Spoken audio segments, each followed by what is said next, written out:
Good morning. Thank you for your interest and participation in our webinar schedule today. The COVID-19 pandemic has made a huge impact on the outreach and education we have been coordinating with communities on our nation. Webinar is one method to reach out to those who have internet access. The Natural Resource Fair has also been an annual event. We will have a series of 6 presentations. This will be the first of the 6 webinars.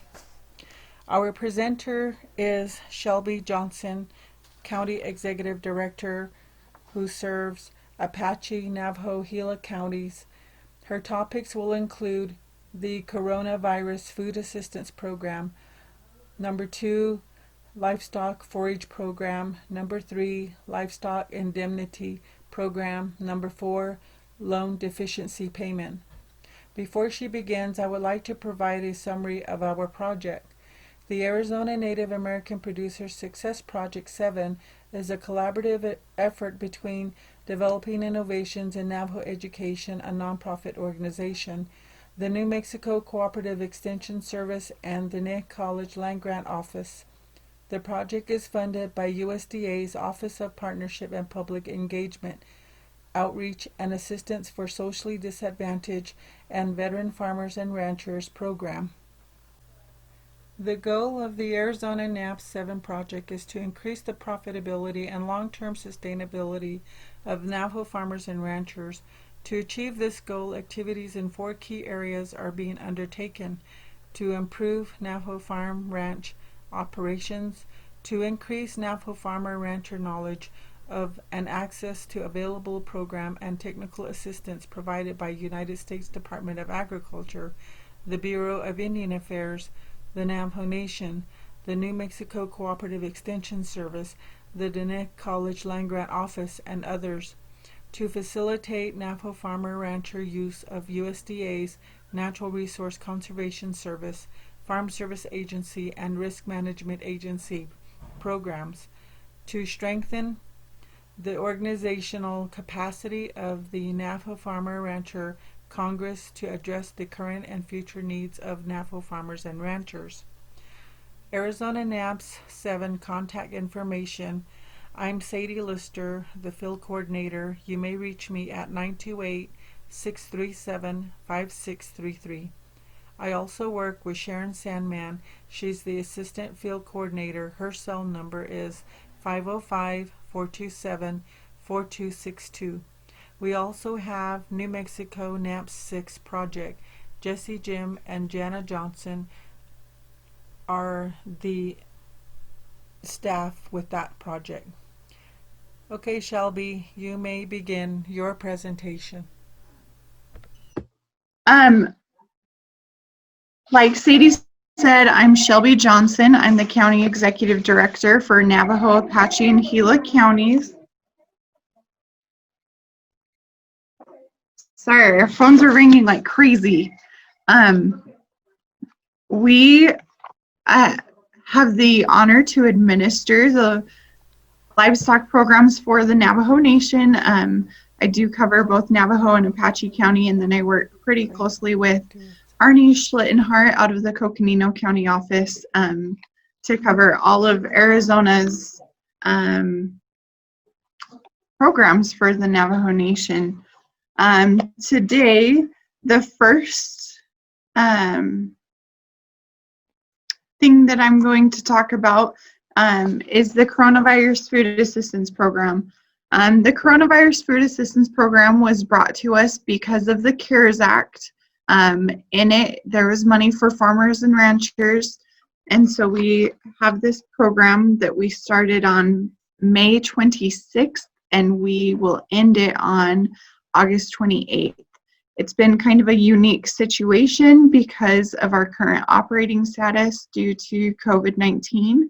We cannot have anyone in our offices, and so it's made it a little bit difficult. We can't do the outreach that we typically do to drive out. We typically are in Kayenta, Shanto, Chinle, St. Michael's, Tees, Lukachukai. We usually go quite a few places to cover as many people as we can, but we can't do that this year. So we've had to do a lot of mail, a lot of phone calls, email if possible. So it's been a little bit different. So I'm going to share with you.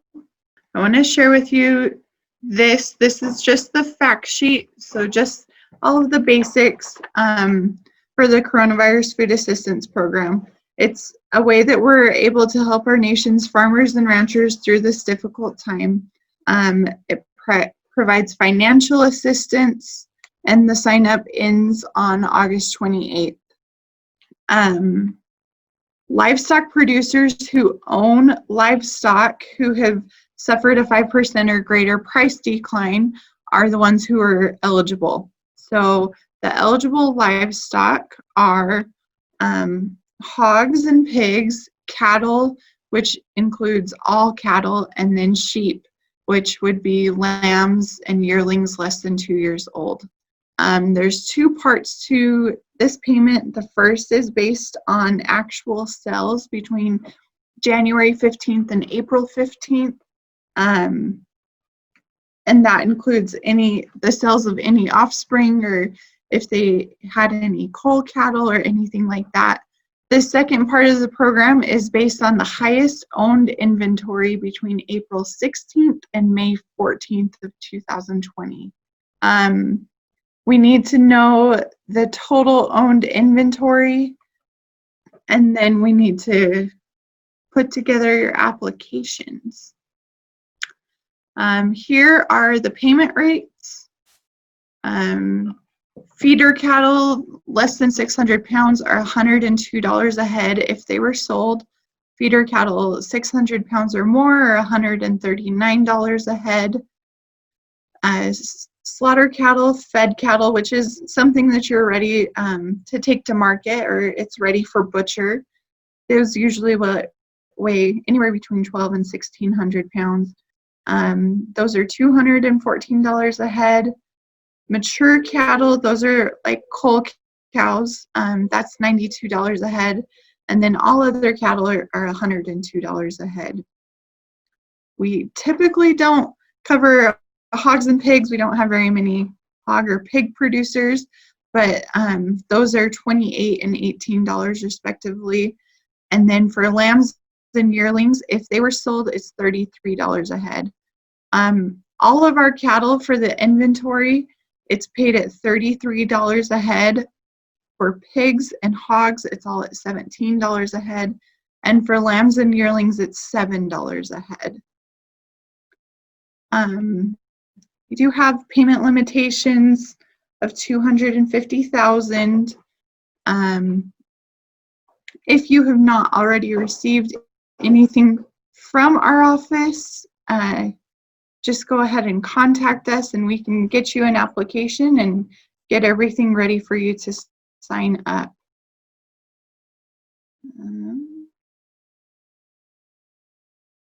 Let me go back. Do I have anyone that has any questions on the Coronavirus Food Assistance Program? I have a question, Shelby. Okay. So when you're saying that soul cattle, weaned calves, whatnot, you have to have a sales receipt to show that they have been taken to the auction? So we are not asking for them right now. If they are pulled for review, you're going to have that. So it's good to maintain those records for at least a couple years, because then they can come back and do spot checks and ask you for that, and then you'd have to provide it at that time. You don't have to provide it right now, but you could in the future. Okay, so say I took in my tally count, my tally count that would be done like the end of the month. I would take that in, and for Navajo Nation, I know that they've halted all our sales, even though we have cull animals, cull cattle, we're not able to take them in. How would that work? So those cattle would still be included in your inventory, so they would still be able to be paid. We have not required a tally count so far for 2020 because in talking with the Navajo Nation, they really haven't been doing them, and so there's not 2020 tally counts available. So this is based on a producer's inventory between April 16th and May 14th. So a tally count from now isn't as important to us as your personal records. Okay. So if we were to do our application, are we able to access this application online? There are some sources where you can go on and you can input, there's an Excel spreadsheet, you could input your livestock and it would calculate your payment and you could send that to us manually. But you can also call us, or we do send a lot in the mail where we will just input it straight into our system in the office, and then we can generate your payment calculations then. I think, does anyone else have questions? So we can go on to the next one, Shelby. You may continue. Okay. Let's go to the Livestock Forage Disaster Program next. And I'll pull up the fact sheet for that one. Okay, so here is the Livestock Forage Disaster Program. This is a program that we have had for the past few years. This is one that we've gone out to take signups on quite a few times. Let me get my screen right. So this one is based on drought. The U.S. Drought Monitor, it shows us what stages of drought we are in. And when we started this year, we were already in a stage D2 drought, which after 8 weeks, it triggers a 1-month payment. So for Navajo and Apache counties and Coconino County, we have a 1-month payment available. And just like this says, for a D2 severe drought intensity in any area of the county for at least 8 consecutive weeks during the normal grazing period, which in Arizona we graze year-round, is eligible to receive assistance in an amount equal to 1 monthly payment. The eligible livestock include alpaca, beef cattle, buffalo, bison, beefalo, dairy cattle, deer, elk, emus, equine, goats, llamas, reindeer, or sheep. So for the most part, we cover most everything. On our horses, they do have to be work horses, and they have to be supplementing an operation. So we don't pay on only horses. They have to have sheep or cattle to go along with that, so that we know that they're helping with the day-to-day operation. You have to personally own the livestock. And then let's get down to eligible producers. To be eligible, you have to own your livestock during the 60 days prior to the qualifying drought. So you had to own your cattle as of January 1st. They must be physically located where there's a drought, so they have to be in Navajo or Apache County or Coconino. It can be on rangeland maintained by a federal agency such as the BIA. We do have to have land documentation. We will not pay if you do not have a grazing permit. We will not pay if you only have a state brand that doesn't show control of land. So this also, we have livestock and then we have land, so we have to show that you control both. And we show that by a grazing permit. Again, there's payment limitations of $125,000. You'd need to enroll 30 days after the end of the calendar year, which is January 30th for us. Because that falls on a weekend this year, our deadline for this year is February 1st of 2021. Let's get down to payments. So for beef, bulls, and cows, the payment for 2020 is $31.89 a head. For 500 pounds or more, $23.92 a head. And for anything less than 500 pounds, it's $15.94 a head. For sheep, the payment is $7.97 a head. For goats, it's $7.97 a head. For horses, it's $23.60 a head. And for llamas, it's $11.64 a head. Those are the ones that we typically have. We don't typically have reindeer here in Arizona. So the way that the payment is figured is that we take 60% of the payment rate. So 60% of $31.89, and then we multiply that by how many months. The thing that can limit, so we pay the lowest of what you're allowed to run or what you actually have. So if your grazing permit says that you can run 10 head and you have 20 head, we're going to pay you on 10 head. But if you have a grazing permit that has 10 head on it and you only have 5, then we're only going to pay you for 5 head. We can definitely answer questions on that. I know that sometimes those ones get to be a little bit tricky. I have a couple. You know what? Okay. Okay, so I know that in the area that I live, we have a lot of deer. However, of course, you know, that's wildlife. Nobody owns deer here. So they were put in the area in the early 60s. And right now we try to plan for them on getting like infrastructure so that they have water. Right now they use the same water source as all our livestock. But sometimes I think, you know, they try to find other sources. How would that work if we knew like an exact count of what is out there? Could this payment be rendered so that that money could be put to like a rehabilitation in their areas? It cannot. Just like you said, you don't own the deer, and so it's not available for that. The deer are listed on that because there's deer farms throughout like the Midwest, especially where they actually own them. But no, out here it's not.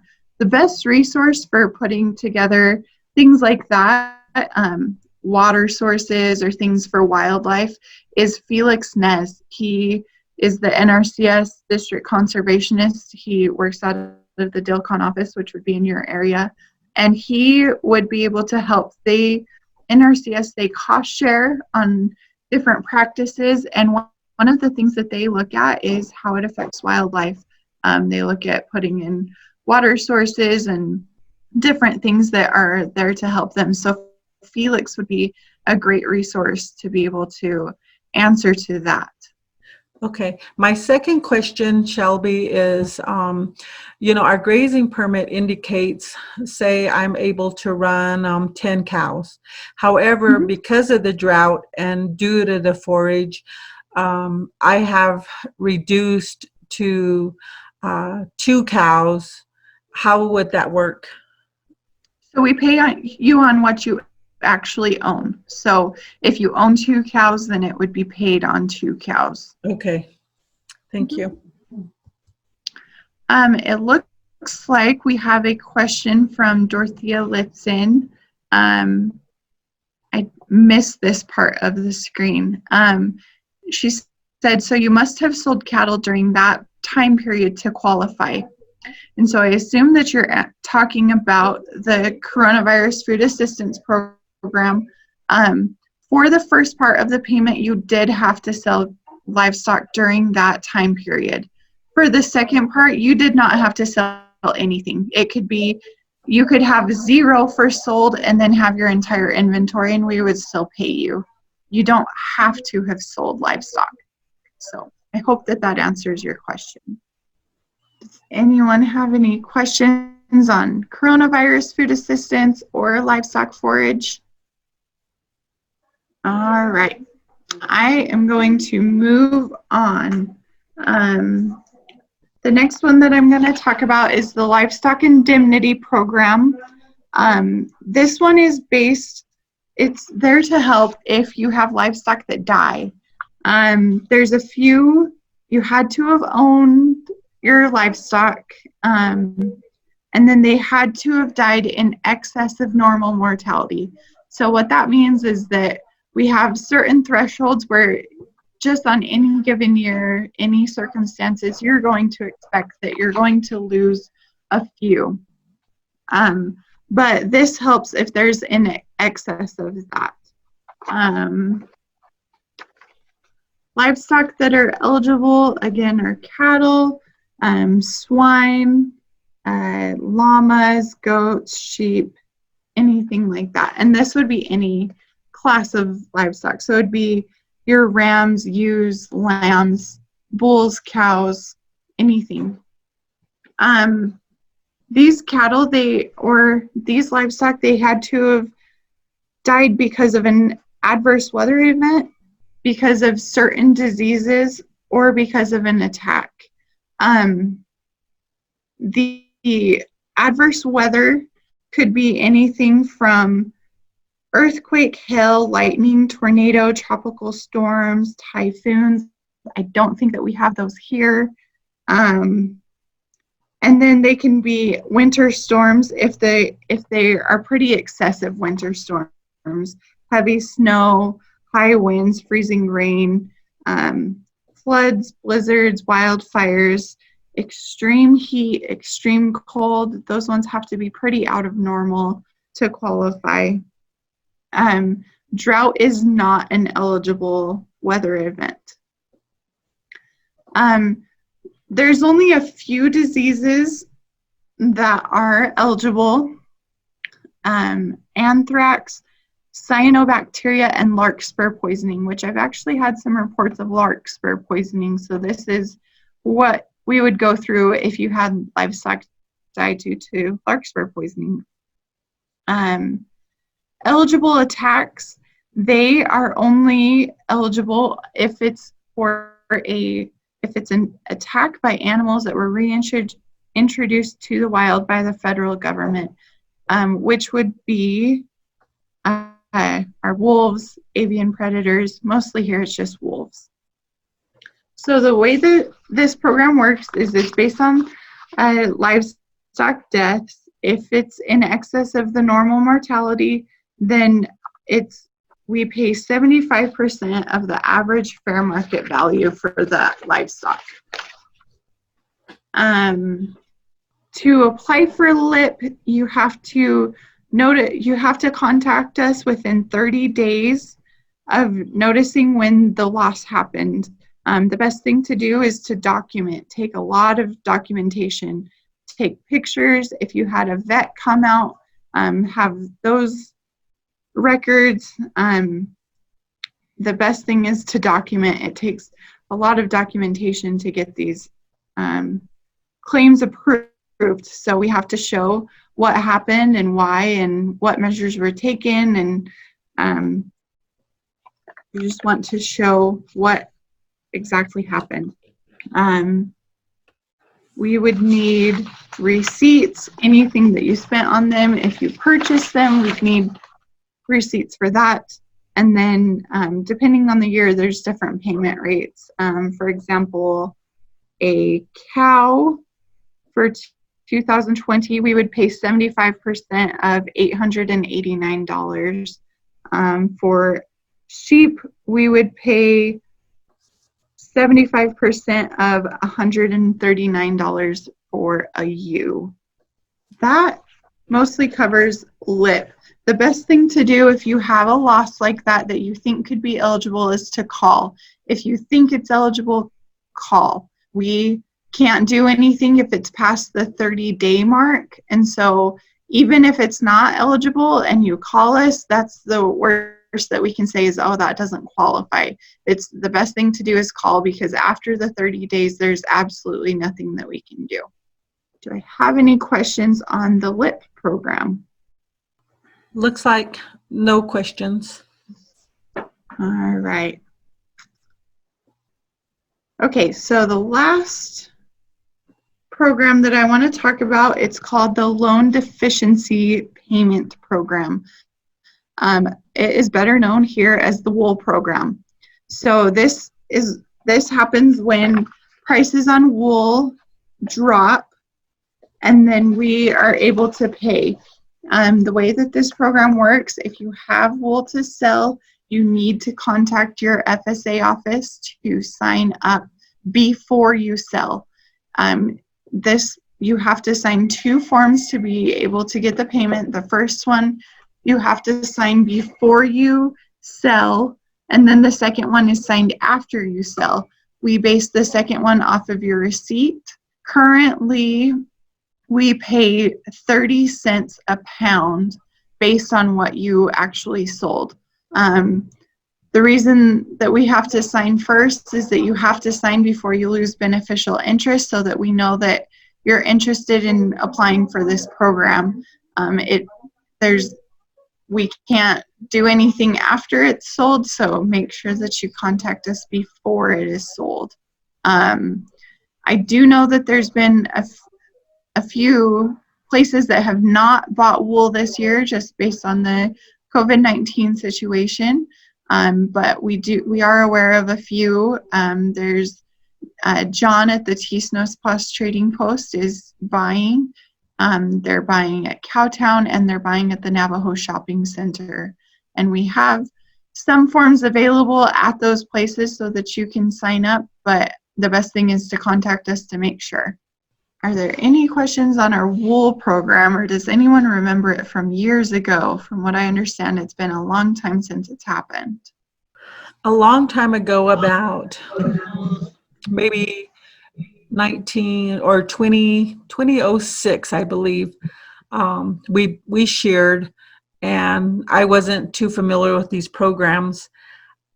We sheared, and I loaded up all our wool for like about maybe 70 sheep, and took it to Gramerco, thinking that we're going to make a lot of money, and I only got 10 cents a pound. It wasn't even enough to fill up my gas tank, it seemed like, but it was sort of a wasted trip back then. So I'm glad these programs are out. Now we have Truro wool, which is actually not really worth anything if you take it in. So we all have to look at alternative sources on how we can utilize the wool to get our money's worth. Exactly. Yep, we're happy to be able to offer it, and it's sad to see that those prices have dropped, but we're happy to be able to help, just like you said, when the prices are low enough that it doesn't really even pay for a trip. So we're happy to be able to be here and be helping, and that's the most important part about all of our programs. We're happy to be here and be able to help you. We do have a lot going on. In each of my offices in the past week or so, we've received over 600 applications that we're working on processing. So we're working as quickly as we can and as hard as we can, but it does take a little bit of time, but we do it all for you, and we try to do our best to get it out as quick as we can. And with that, Sadie, if there's no other questions, I think that I'm done, unless you have something else that you would like me to cover. I don't see any questions on my side. Do you see any, Sadie? Shelby, are you talking to us? You're muted. I just see your mouth moving. Nope, I'm waiting for any questions, or if there's anything else that you want me to cover. I think we're pretty much done. Usually somebody will put their hand up or something, but I don't see anything. So I think we're good. So go ahead and put me back as host, and then we'll just go ahead and conclude from here with the last slide I have. Okay, thank you so much. Thank you, Shelby. So can everyone see my last slide? Yes, we can see it. Okay, so just want to thank everyone for joining this webinar. We welcome your comments to provide resources of interest to better farming and ranching methods. We want to continue to host webinars, post information on Facebook. Just need to search Arizona NAP 7 relating to upcoming events, including monthly newsletters, videos, USDA resources, links, and recorded webinars will be shared. Also, we're working on a website for the NAPS project, which is the Native American Producer Success Project. So this concludes our webinar today. I want to thank everyone for chiming in. I appreciate it. And you all have a wonderful day. Thank you. Thank you, Sadie. Thank you, Sadie. Have a good day. You too. Bye-bye.